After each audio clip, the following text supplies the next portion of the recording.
አርሰናል እንደተለመደው ማለት ከሾት ኦን ታርጌት ጋር ተፎካክራ አሸንፋለች። አይ ቲንክ የሆነ የመጨረሻው ሰው የዲፍሌክሽን ምናምን ነገር የራያን ቆጥሮታል መሰለኝ። ኦን ታርጌት ማለት 3-1 አሸነፍን ማለት 3-1 አሸነፍን። አርቴታ ምን አይነት ቡድን የገነባው ማየት አስጠላኝ እኮ። ትሬኒንግ ፉቴጅ እኮ ነው የሚመስለው። ምን አይነት ዶሚኔሽን ነው እንዴ? ምንድነው ቡድናችን አናየውም እንዴ? ይሆናል መጓጓት ምናምን የለም እኮ በቃ አንድ ከገባ አሁንማ ትንሽ ቆይቼ ማን በቃ ረፍዶ እንዲገባ ትንሽ አይቼ ረፍቶ እንዲገባ ማለት ምንድነው ቅስማቸውን ስብርብር የምታደርገው? አርቴታ ቋጣሪያንስ የተለያየ ምክንያት ይፈልግልሃል። ጎሉን ቶ ኦን ታርጌት ማለት አርሰናል 4 ጨዋታ ተጫውቶ 4ቱንም በክሊን ሺት ሆም አዌይ ፋር አዌይ ምናምን ለውጥ የለውም። አርቴታ ላይቭ ላይ ቮት ማድረግ እያሳየ ነው። ላይቭ ላይ ቮት እንዴት እንደሚደረግ ቁጭ ብለን እያሳየን ነው። የሊቨርፑልን ጨዋታ ደግሞ ላይቭ ስትሪም አደርጋለሁ እኔ በሁለቱም በኩል ላይቭ ገብቼ ማለት ነው። ስለዛ ላይቭ ከችበል እንዴት በቴሌብር ቮት ማድረግ እንደምትችል ያሳየዋል ማለት ነው። ሰላም ጀማ ሰላም። አንዴ ጀማ እዚች ጋር ሞቅ ያለ ጭብጨባ ለማን ነው የምናደርገው? ለዚህ ድንቅ አጥቂ ጀማው፣ ለዚህ ድንቅ አጥቂ ካሁን በኋላ እናት የወለደችው ይሄ ልጅ ስለ 8 ቁጥር ምናምን የማል ሜዳ ተጫዋች ነው ምናምን ብለህ እንዳታወራ። በቃ አሁን ቪክቶሪያ ኬሬሽ ሌላ ስራ ቢፈልግ ምን ይመስላችኋል ጀማው? እውነት ነው የምላችሁ ለጥቂት ጊዜ እኮ ነው ይሄ ልጅ ማለት ነው ድል ሊሰጠው ይገባል። እንዴ ተመልከት ቡድናችንን ደግሞ 3-0 ማን ልጥፍ በቃ ስላቪያን ብራ ማለኛ ብርቅ አይደለም እንዲህ መንቀውጥበት ምናምን እኮ ውጤት ሆኖ እኮ አይደለም ግን እንችላለን። በቃ የዘንድሮ ቲም ምን ያህል ቆራጥ እንደሆነ ለትልቁም ሆነ ለትንሹ በምን አይነት ጥንቃቄ ተዘጋጅቶ እንደመጣ ተመልከት። ዛሬም ክሊንሺት ይዘን ወጣን። በቃ እኔ ማለት ነው አሁን የኔ ቡድን ራሱ ሊደብረኝ ነው። ለምሳሌ ጎል አይገባብንም። ለምንድን ነው የማይገባብን? ጀማው ቶፕ ኦፍ በቃ ምን እላይ ሆነናል። በቃ መሪዎቹ እኛ ሆነናል። አሁን ይኸውላችሁ 4 ተከታታይ ጨዋታ አድርገን 4 ሻምፒዮንስ ሊግ ላይ በቃ በአውሮፓ መድረክ እኮ የመጀመሪያ ዋንጫ የመብላት ግምት ለኛ ሲሰጠን አብዛኛው የቋጣሪ ክለብ ደጋፊዎች በቃ እንዴት ምናምን አሉ። ይሄው በቃ አታምኑም እንዴ? አሁን ራሱ ማን ነው ያሸነፈን? እኔ ጥያቄ ሼር ኮፕሊንግ አድርገና አድርስለት። በቃ እንችላለን። ምን አይነት ቲም ነው ያለኝ? ወይኔ አርሰናል አሸንፏል እንዴ! ይሄ ነገር ከቀን ወደ ቀን እየባሰበት ነው የመጣው እንዴ! ኦን ታርጌት እንኳን ለምንድን ነው የማይሞከርብን? እንዴት ብንችል ነው? ዲፌንሳችን እንዴት ቢችል ነው? ዛሬ ሂንካፒ ገብቶ ምን አይነት ጨዋታ ነው የጨዋታው እንዴ? ምን ማለት ነው? ጊዮኬሬሽ የለም ተብሎ ሜሪኖ ስትራይከር ነው። ይኸውላችሁ ልንገራችሁ፣ ሜሪኖ ስትራይከር ነው። ማስረጃ የለንም ግን በቃ ማስረጃ የለኝም። ፕሩቭ ማድረግ አልችልም። ስትራይከር ነው። ምንድነው የሚሰራው? ዝም ብሎ 2 ጎል ያገባል። በጣም ነው የሚችለው። ቡካዮ ሳካ መጣ፣ ፔናልቲውን ሰቅ አደረገው፣ ያገባባል። ይኸውልህ አርሰናል ይኸውልህ ኮርና ያገኛላ። ኮርናው ካልገባ ፔናልቲ ነው ማለት ነው። አሁን ደግሞ አዲስ ነገር መጥቷል። ገባችሁ? ኮርና አግኝተን ኮርናውን ካላገባን ይሄ የማይሆን ነገር ስለሆነ ፔናልቲ ይሰጥባል። በፍጹም በምንም ልታስቆሙን አትችልም እንዴ! የሆነ ነገር ተፈጥሮ ይሄ ቲም የሆነ ነገር መሆን አለበት። ማንም ሊያስቆመን አይችልም። ሚኬል ሜሪኖ ቪክተር ዮኬሬስ የለም ችግር የለውም 6 ቁጥሩን ወደ 9 ቀይረን እንደበድብሃለን። ምን አይነት ቨርሳቲሊቲ ነው ግን ይሄ ሰው የሚሰጠን!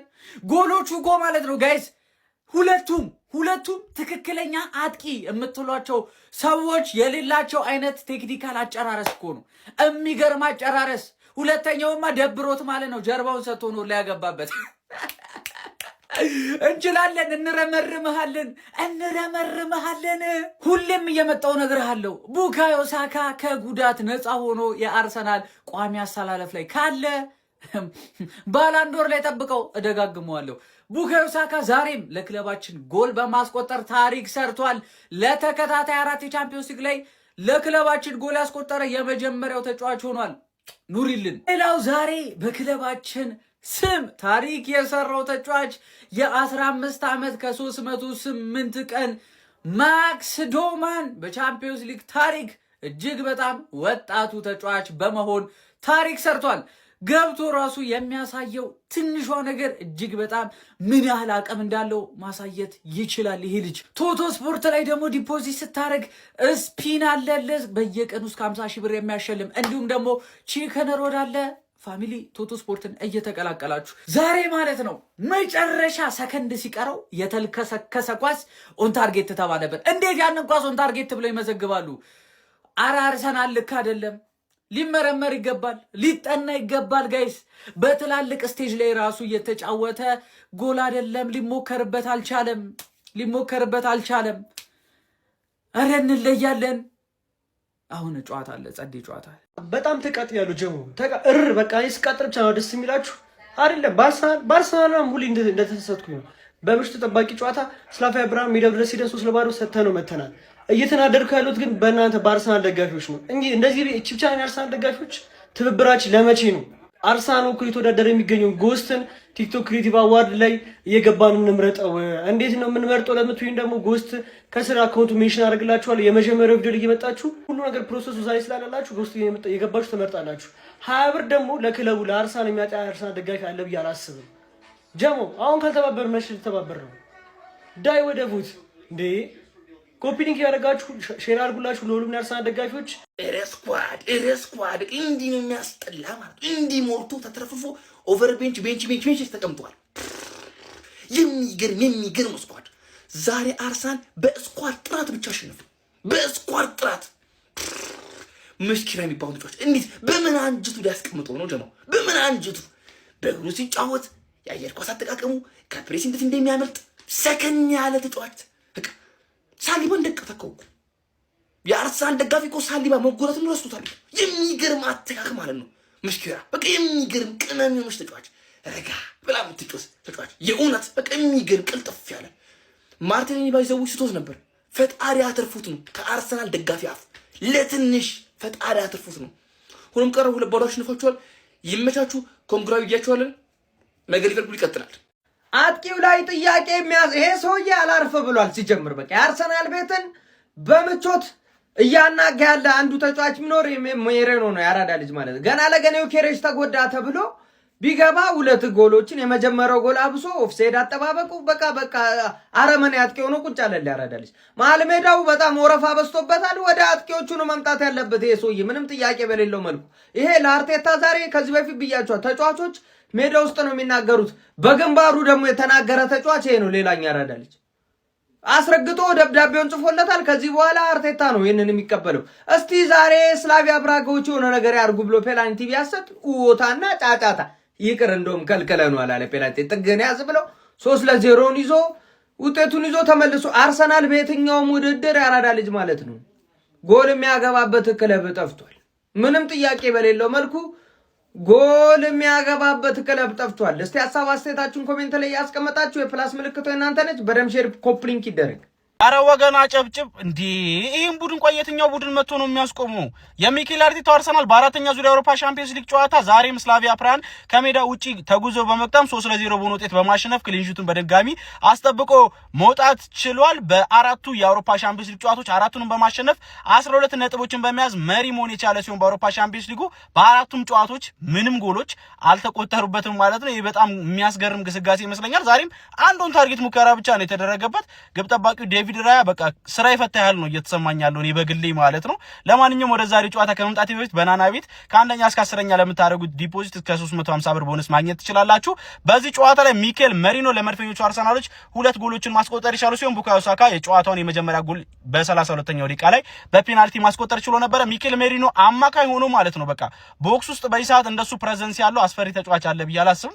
እንደ ፎልስ ናይን በተሰጠው ሚና ላይ በእያንዳንዱ ጨዋታዎች ሙቭመንቶቹ የአየር ላይ ኳሶችን የሚጠቀምበት መንገድ በጣም አስፈሪ ነው ማለት ይችላል። በአጠቃላይ እንደ ቡድን አርሰናል የአየር ላይ ኳሶችን ከማዕዘን ምት ሆነ ከየትኛውም አይነት መንገድ ተሻጋሪ ኳስ ከሆነ ጎል ለማስቆጠር አስፈሪ ቡድን እንደሆነ እየተመለከተን የምንገኘው። ዳውማንም በዚህ ጨዋታ ላይ ተቀይሮ በመግባት በአውሮፓ ሻምፒዮንስ ሊግ ታሪክ በእድሜ ትንሹ ተጫዋች መሆን ችሏል በመጫወት ማለት ነው። ለማንኛውም ስለዚህ በጣም አስፈሪ ስለሆነ የሚኬል አርቴታው አርሰናል ምን ትላላችሁ? ዘንድሮ ካደረጋቸው 16 ጨዋታዎች በ13ቱ ክሊንሺት አስጠብቆ ነው መውጣት ይቻላል።